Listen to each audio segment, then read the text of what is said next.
साई राम ओम गुरु। अध्याय 20 असाधारण सन्यासी की निरंतरता। स्वर्ग रोहिणी। चंद्रकुंड सूर्यकुंड से लगभग 6 किलोमीटर की दूरी पर स्वर्ग रोहिणी नामक स्थान स्वागत के लिए आतुर रहता है। पांडु पुत्रों में केवल ज्येष्ठ पुत्र युधिष्ठिर ही इस स्थान तक अपने भौतिक शरीर के साथ आए थे। स्वयं इंद्रदेव स्वर्ग रोहिणी में उनकी प्रतीक्षा कर रहे थे। वे ही धर्मराज व उनके साथ आए कुत्ते को जीवित अवस्था में स्वर्ग रोहिणी से स्वर्ग ले गए। स्वर्ग रोहिणी से स्वर्ग जाने के लिए 7 सीढ़ियां मानी जाती हैं, जिनमें से केवल 3 ही दृश्यमान हैं। बाकी 4 हिम की चादर ओढ़े अपने आप को छुपाए रखती हैं। समूह के सभी सदस्य उस रात्रि तंबू गाड़कर स्वर्ग रोहिणी की शीत रात्रि में रुके। हिमपात तथा शीतलहर प्रतिस्पर्धा से अपना अपना प्रभाव दिखा रहे थे। बर्फ की छोटी छोटी चट्टानों के गिरने की ध्वनियां रात के गहरे सन्नाटे में युद्ध के मैदान से गोलों की ध्वनि की भांति आ रही थीं। रात भर ऐसी भयानक आवाजें कानों को भेद कर आर पार होती रहीं। इस कारण ओम गुरु रात भर सो नहीं पाए। दुर्भाग्यवश यदि चट्टान का एक भी टुकड़ा ऊपर गिर जाए तो परलोक की प्राप्ति निश्चित है। स्वर्ग रोहिणी में वर्षा काल में खतरा और भी अधिक बढ़ जाता है, जब मिट्टी ढीली पड़ जाती है, जिससे पैर जमीन में धंसने लगते हैं। फिसलन भी अधिक हो जाती है। जब ओम गुरु वहां थे तब बरसात शुरू हो गई, किंतु दयामयी भगवान की असीम अनुकंपा से कुछ भी अनिष्ट नहीं हुआ। सुबह जब ओम गुरु तंबू से बाहर आए तो तंबू को चारों ओर से बर्फ की चट्टानों से घिरा हुआ पाया। ऐसी स्थिति में करुणामय भगवान को धन्यवाद देने के लिए उनके पास शब्द ही नहीं थे। तत्काल उनके हृदय में कहावत प्रस्फुटित हुई, जाको राखे साइयां मार सके ना कोई। ओम गुरु के साथियों का मन सुबह जागने के पश्चात भी रात की चट्टानों की गड़गड़ाहट के कारण भयभीत था, परंतु तंबू से बाहर आते ही एक बात सबको अच्छी तरह समझ आ गई कि सभी भगवान की इच्छा व दया से साधना करने आए थे, इसलिए बाबा अवश्य में सबकी रक्षा करेंगे। स्वर्ग रोहिणी में ओम गुरु ने अति मनोरम दृश्यों का अनुभव किया, जो तस्वीर की तरह उनके हृदय में छप गए। उनके गुरुजी ने उन अनुभवों को स्वयं तक ही सीमित रखने का निर्देश दिया, जिसका उन्होंने कठोरता से पालन किया और उन रहस्यों की किसी से कोई चर्चा नहीं की। एक बार पुनः असाधारण सन्यासी से भेंट। सतोपन से वापस लौटते समय ओम गुरु एक बार फिर उन्हीं असाधारण सन्यासी से भेंट हो गई। वे अकस्मात ही उनके सम्मुख आकर खड़े हो गए। ओम गुरु को अपनी आंखों पर विश्वास ही नहीं हो रहा था।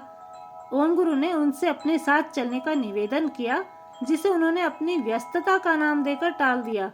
सन्यासी से वार्ता जारी रखने के उत्साह में ओम गुरु ने उनसे उनके ठहरने के स्थान के बारे में पूछा, तो महात्मा जी ने जवाब दिया कि वे रात भर दूर एक बर्फीले पहाड़ पर थे। साधना दल के सभी सदस्य रात को महात्मा जी के साथ ही ठहरे। महात्मा जी ने उन सबको अनेक विषय बताए।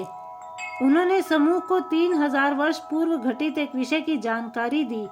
ओम गुरु यह देखकर सोच में पड़ गए कि महात्मा जी इतने प्राचीन विषय की जानकारी ऐसे दे रहे थे जैसे वे उस समय के साक्षी हों। उन्होंने फिर से उनका परिचय जानने का प्रयास किया। सन्यासी ने बताया, मैं नेपाल से आया हूँ। मेरे पास अनेक सिद्धियां हैं। मेरा हिमालय पर आने का मुख्य उद्देश्य कठोर तपस्या द्वारा और भी सिद्धियां प्राप्त करना है। ओम गुरु को लगा कि सन्यासी की बातों के तार आपस में जुड़ ही नहीं रहे थे। वे उन्हें टालने के हिसाब से कभी कुछ कहते तो कभी कुछ। महात्मा जी का मुख्य लक्ष्य ओम गुरु व उनके साथियों का ध्यान भटकाना था। सन्यासी के प्रवचन बहुत शांत व हृदय को छू लेने वाले थे। तपस्वी सन्यासी के नेत्रों में एक अनूठी चमक थी, जिससे ओम गुरु स्वयं को उनकी ओर आकर्षित हुआ अनुभव कर रहे थे। उन्हें उनके उपदेशों में बहुत रस आ रहा था। सन्यासी ने उन्हें सलाह देते हुए कहा, एक भी क्षण गंवाए बिना तुम सबको अपनी तपस्या पर ध्यान देना चाहिए। भगवान की अनुकंपा से तुम सब यहाँ आए हो। साधारण लोगों के लिए इस भूमि पर कदम रखना संभव नहीं है। तुम्हें ऐसे स्थान पर कदम रखने का सौभाग्य प्राप्त हुआ है जहाँ केवल महात्माओं तथा देवताओं का वास है। महात्मा जी से वार्तालाप करते हुए रात का 1 बज गया। सन्यासी के हाव भाव से विस्मित सभी सदस्यों को लग रहा था कि वे किसी और ही संसार में विचरण कर रहे हैं। उन्हें आभास हो रहा था कि सन्यासी के वेश में स्वयं भगवान बाबा उन्हें उपदेश दे रहे हैं। सन्यासी ने सभी साधकों को चरण स्पर्श करने का अवसर प्रदान कर आशीर्वाद दिया। इतनी देर तक बातचीत करने पर भी महात्मा जी ने अपना पूर्ण परिचय नहीं दिया। ओम गुरु ने उनसे भोजन की इच्छा के विषय में पूछा। सन्यासी बोले, जो मुझे चाहिए वह तुम नहीं दे सकते। ओम गुरु ने महात्मा जी से रात को वहीं पर रुकने का निवेदन किया तो महात्मा जी ने यह कहकर मना कर दिया कि वे एक अन्य गुफा में ठहरेंगे। इतना कहकर वे गुफा से बाहर चले गए। ओम गुरु को दृढ़ विश्वास हो चुका था कि सतोपंथ की यात्रा महात्मा जी की सहायता से ही पूर्ण हो पाई। उन सन्यासी के बारे में सोचने मात्र से ओम गुरु का मन एक अनजाने भाव से द्रवित हो रहा था। वे स्वामी जी से विचारों से दूर नहीं हो पा रहे थे क्योंकि उनके मन में उनके प्रति श्रद्धा तथा भक्ति भर चुकी थी। महात्मा जी के बारे में सोचते सोचते उनकी आंख लग गई। जय साईं राम, जय ओम गुरु।